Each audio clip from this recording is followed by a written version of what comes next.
Стивен Паенсон добил диагноза за рак на простата пред 3 години, но тестовите покажале дека имал локализирана форма на болеста со мал ризик. Заедно со неговиот лекар одлучиле да не го третираат ракот, туку да го следат. Планирав да имам операција за да го отстранам. Доктор Джулија Хаес во центарот Дана Фарбер во Бостон објаснува дека тоа е постапка што инволвира периодични крвни тестови за проверување на нивото на протеин, наречен антиген специфично за простата или ПСА.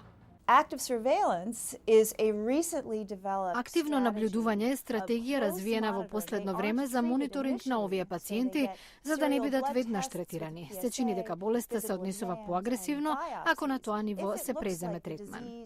Причината што лекарите и пациентите сакаат да постапуваат поконзервативно со третманите има многу врска со квалитетот на живот. Некои третмани ги оставаат мажите импотентни или предизвикуваат кај нив цедење на урина. Други може да ги направат стерилни.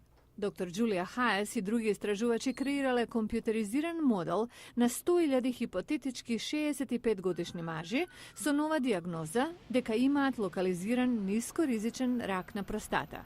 Тие или примале третман или стратегија на активно наблюдување.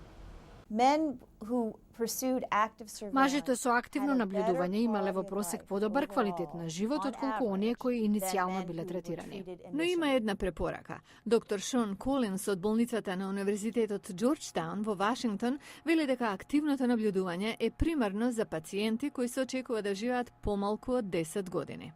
Со биопсија добиваме само примерок од ракот. Може да имате повеќе рак во простатата за која не знаеме и тоа може да биде поагресивен вид.